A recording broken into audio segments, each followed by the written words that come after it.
Quand tu nais le lundi et que tu veux être riche le mardi, tu ne verras pas le mercredi. Ces propos, vous l'imaginez bien, ne sont pas de moi, mais plutôt de Marwa Bakayoko, romancière, chroniqueuse et blogueuse qui signe avec Chronique étrange d'Afrique, tome 1, son 6e bébé. Bonsoir madame, bienvenue sur le plateau de Entre les lignes. Bonsoir madame. Je vous salue également, chers téléspectateurs. Nous sommes toujours à la bibliothèque centrale de l'université Félix Houphouët-Boigny de Cocody qui nous accueille encore pour cette émission Entre les lignes. On a beaucoup de plaisir à être chez vous et surtout à parler de cette thématique très africaine dans ce roman Chronique étrange d'Afrique. Restez connectés, vous ne serez pas déçus. Alors, chère madame, toutes les nouvelles que vous abordez ici ne sont pas, comme je le disais tout à l'heure, étrangères à nos coutumes, à notre environnement africain. Quand je dis africain, je fais référence à Afrique. Est-ce que Afrique, c'est vraiment le creuset de l'Afrique ou c'est un monde imaginaire qui ressemble à notre continent? C'est tout en un. C'est notre monde, c'est mon monde imaginaire à moi, mais c'est également l'Afrique. Donc, quand je dis Afrique, toutes mes émotions sont en éveil, donc du coup, ça me permet de me libérer. Et vous êtes tellement bien libéré que nous avons là affaire à plusieurs nouvelles, mais il y a toujours un marabout qui intervient, toujours des pratiques de consultation mystique qui interviennent. Pourquoi? C'est dommage de le dire, mais aujourd'hui, nous assistons tellement à ces pratiques. Nous prenons, j'appelle souvent cela l'ascenseur social débridé. On a tendance à aujourd'hui monter à bord de cet ascenseur-là pour monter dans l'échelle sociale. Voilà, c'est dommage.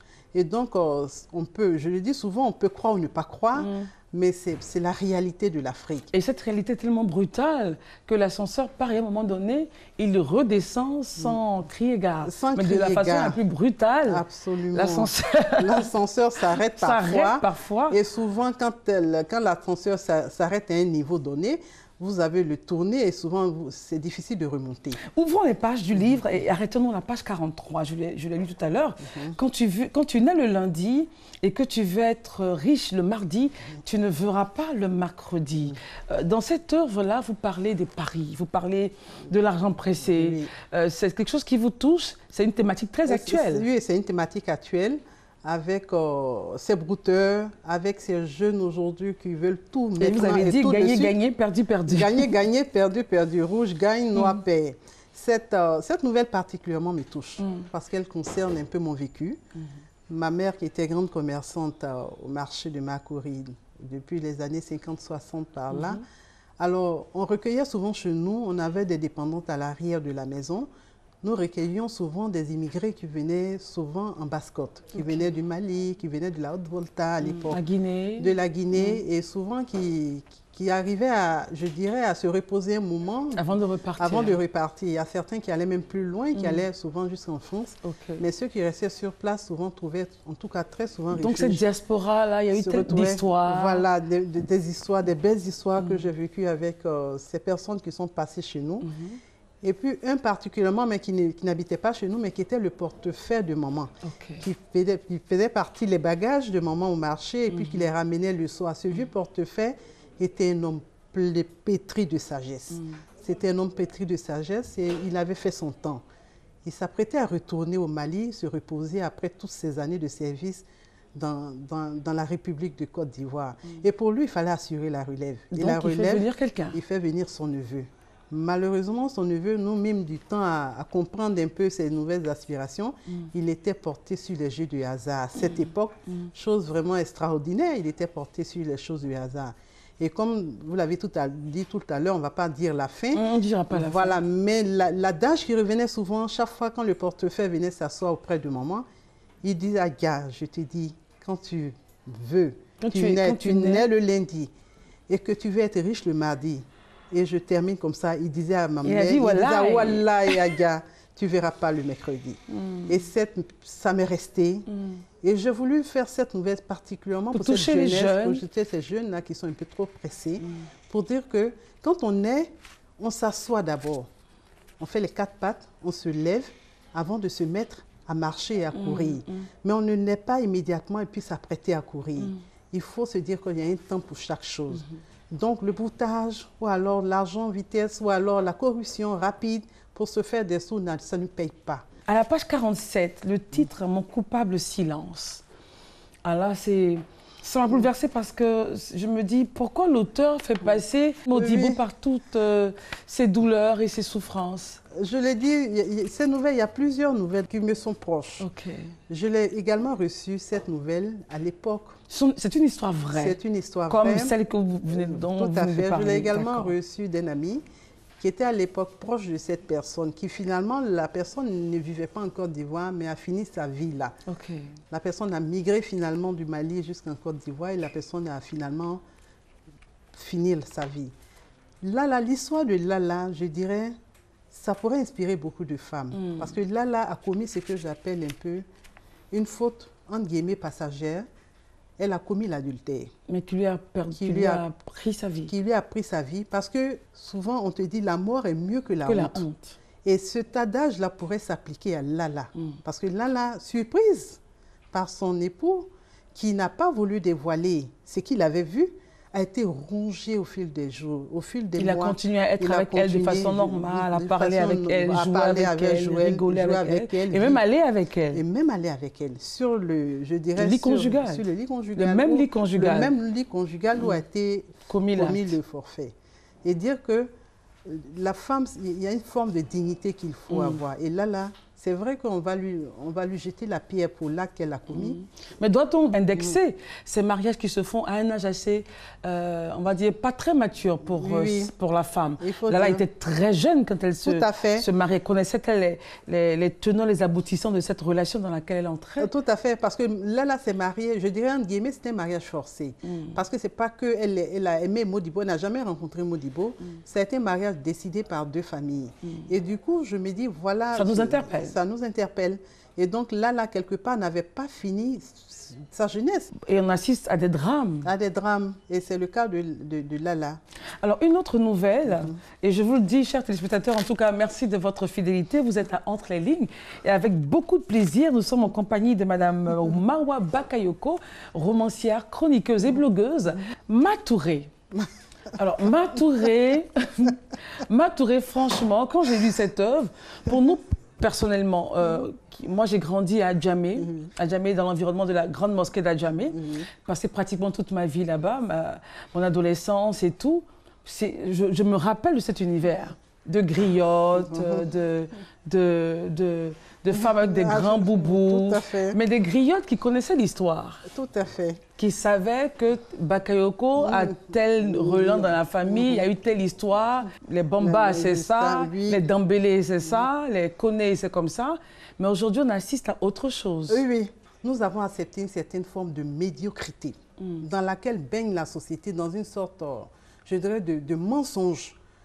Vous avez des dames en fin de semaine qui se retrouvent dans ces cérémonies, qui vont déverser 100, 200, voire le million sur des griottes qui ont la lignée, mais qui n'en ont pas la culture. Qui n'en ont pas la culture, qui n'ont pas fait l'effort de suivre ce que les parents ont légué. L'enseignement, parce qu'il y a un enseignement. Tout à fait. Alors, il suffit simplement que tu m'écris dessus, Madame Bakayoko, et puis moi, je te déverse 100, 200. Qu'est-ce que tu as fait? Cette griotte est incapable de donner le nom de ma mère. Elle est incapable, c'est-à-dire je ne monte pas loin. Je m'arrête à 2 générations. Simplement le nom de ma mère et de ma grand-mère, tu es incapable de me donner le les faits marquants dans la famille. Et les faits marquants de ma famille. Et moi, je te déverse 100, 200, 300 000. Et pendant ce temps, chez moi, à la maison à côté de moi, il y a un enfant qui n'a pas de bic, qui n'a pas de cahier. Et puis simplement parce que... Et on attend des fondations internationales pour les aider. Parce que qu'est-ce qu'on vous dira? Moi, c'est le nom, j'achète mon nom. Mais quel nom tu achètes? Qu'est-ce qu'elle sait de toi? Justement, cette dernière, cette Marwa Touré, voici où elle habite. La belle-fille, donc, sortie de la douche, un pagne défraîchi noué à la poitrine, tenant un seau crasseux, vous avez insisté sur le détail, le rebord cassé par endroits, simplement bon pour la poubelle. En observant cette jeune femme dans cette porcherie, j'étais certaine de la connaître, mais je n'arrivais pas à la replacer dans le lieu exact de ma mémoire. La vieille dame allait me délivrer très vite en me laissant sans voix. Voici ma belle-fille, Matouré, qui, une semaine ou 2 semaines auparavant, avait pratiquement gaspillé près de 500 000 sur une griotte. Sur une griotte. Qui a juste dit le nom et le nom de son époux. Finalement, on t'estampille marié. C'est d'abord ce nom de femme mariée, c'est avec cela qu'on t'appelle et tout ça. Mais je dis non, il faut arrêter. Alors justement, vous posez une question très essentielle. En fin de nouvelle, qui des griottes ou des nobles ont le véritable pouvoir? C'est la question qu'on se pose aujourd'hui quand on voit cette foire d'argent qui se fait pendant les cérémonies. À l'origine, la griotte, généralement, ce sont les nobles qui avaient le pouvoir. C'est les nobles qui dictaient la... Mais les nobles prenaient en compte, enfin je veux dire, les nobles s'occupaient avec des griots. Chaque famille avait son griot. Chaque famille avait son griot. Mais également, généralement, les griots étaient un peu les obligés des nobles. Et donc, les nobles, en contrepartie, s'occupaient de ces familles-là. Voilà. Mais les données ont changé. Ça a évolué. On n'est plus à ce stade-là. En Côte d'Ivoire, mais est-ce que dans des pays comme le Mali, comme la Guinée, est-ce que ça change également? Ça a beaucoup changé parce que ce n'est plus possible, aujourd'hui, avec le coût de la vie, de prendre en charge ta propre famille et de prendre en charge la famille alliée à la chose. Mais il y a cette reconnaissance-là qui reste. Il y a des griots proches de nous. Éternellement, nous leur serons reconnaissants. Parce que c'est ceux-là qui connaissent notre lignée, qui savent qui gardent un peu comme la mémoire, la mémoire. Tout à fait. Et puis, en reconnaissance de ce qu'ils ont vécu avec les parents, c'est des personnes qui resteront éternellement autour de nous. Mais aujourd'hui, force est de reconnaître qu'on ne se retrouve avec des griots, plutôt des mercantilistes, qui essaient de monnayer ce qu'ils ne savent pas. C'est pour ça que je dis, est-ce que qui des griots des nobles ont le véritable pouvoir? Sommes-nous obligés de rentrer dans ce jeu-là? Parce que quand on est en face d'un véritable griot qui parle de ce que votre père a fait, de ce que votre grand-père a fait, de ce que votre arrière-grand-père a fait, qui connaît l'histoire de la famille, qui connaît l'histoire des familles, effectivement, on peut ne pas rester insensible. On ne doit même pas rester insensible, je crois. Mais lorsqu'on est en face de quelqu'un qui est juste comme un crieur, je me permets de le dire, est-on obligé d'intervenir financièrement ou là encore, le maraboutage intervient-il? Il y a certains qui le disent, qui disent que souvent c'est parce qu'on se retrouve envoûté par certaines griottes qui en font une pratique pour soutirer de l'argent aux femmes. Mais au-delà de tout, nous avons nos cultures. Et moi, je défends la culture. Tout à fait. Je la défends. Je me dis que le griot qui connaît ma lignée, je peux lui donner de l'argent, mais à hauteur de du raisonnable. Bien sûr. À hauteur du raisonnable. Je ne vais pas aller déverser le raisonnable, apparemment, c'est une variable. C'est une variable discutable. C'est une variable Parce que pour certains, le raisonnable, ce sera en millions. En millions. Selon, effectivement, le niveau de chacun. Évidemment, si tu es milliardaire, donner millions et millions, c'est raisonnable. C'est raisonnable pour lui. Mais si à peine tu as ton salaire de 100, 200 000... Comme Ma Touré, qui est dans une maison assez... Qui vit pratiquement dans un taudis, dans une chambre salon avec... Et qui dépense 500 000 sur un griot. Sur un griot en une soirée. Mais vous dites qu'il y a quelque chose à faire, il y a quelque chose à dire. On ne peut pas regarder cela et puis ne pas dire quelque chose. Est-ce que ça interpelle certaines personnes dans le milieu? Oui, aujourd'hui on en parle quand même. On en parle, on se dit, mais ces griottes-là... Du coup, il y a certaines qui évitent les cérémonies. Oui, je connais des dames comme ça. Voilà, qui évitent les cérémonies. Donc, elles préfèrent rester à la maison.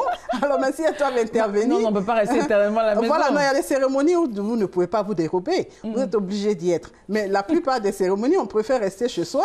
Parce que si on doit être à tout moment être acculé comme ça par ces griottes qui n'ont aucun coffre, qui ne vous disent rien de bon. Rien de bon, c'est compliqué. Et avant de recevoir le docteur, parlons rapidement de Djina Djougou, parce que pour moi, c'est vraiment la totale. C'est vraiment la démonstration dans cette nouvelle-là du caractère un peu, même pas un peu, très manipulateur enfin, je ne sais pas si je dois dire du marabout ou de certains marabouts, c'est vous qui allez me le dire. Oui, c'est manipulateur, c'est le mot. C'est le mot de certains marabouts ou des marabouts en Des général. marabouts, je dis, les marabouts, quand je les prends dans ce registre, il n'y a pas de bon. Ok. Ils sont tous alors, pareils. De votre bouche, je le comprends mieux. Oui, ils sont tous pareils. Et elle, Machiami, dans ce cas de Djina Djougou, s'est retrouvée avec celui, je dirais, qui avait une certaine... qui était la totale. Parce qu'elle, à force de fréquenter ces chambres sordides, voulait toujours le meilleur. Le meilleur marabout. Le meilleur marabout. On dit, il y a un nouveau marabout qui est sorti ici au Carrefour. Elle est toujours la première à aller ouvrir les chambres des portes des marabouts qui sont arrivés la nuit, qui n'ont même pas encore déballé leurs valises. Et là, elle va tomber sur un gros. Hein. Et là, ça sera, comme je dis... Et qui prend sa vie. Qui prend sa vie. Qui prend sa vie et qui prend... 3 enfants. 3 enfants. Qui obtient d'elle 3 enfants, un obsédé sexuel, elle passera partout. Et donc, ceux qui vont lire la suite comprendront pourquoi Christelle est vraiment choquée par cette nouvelle. En fait, je tournais rapidement les pages pour arriver rapidement à la fin. Parce que, en fait, j'étais un peu énervée. Mais quand même, quand j'ai vu un jour, après une grosse querelle avec la première rivale, le déclic s'opéra, le voile se déchira, mes chaînes se cassèrent instantanément. Je n'ai pas voulu lire la suite. Mais après, j'ai fait comme ça, attends, je vais voir qu'est-ce qui s'est passé. Sans réfléchir, j'ai récupéré mes enfants, je sautais dans le premier camion pour Abidjan. Et nous, on va maintenant ouvrir la porte de notre petit salon à notre docteur. Docteur en lettres, docteur Jay, qui arrive maintenant. Et alors, avec lui, vous aurez un autre type de questions. Hein. Mais rassurez-vous, les gentils, les sympas comme moi. Docteur, merci de nous rejoindre.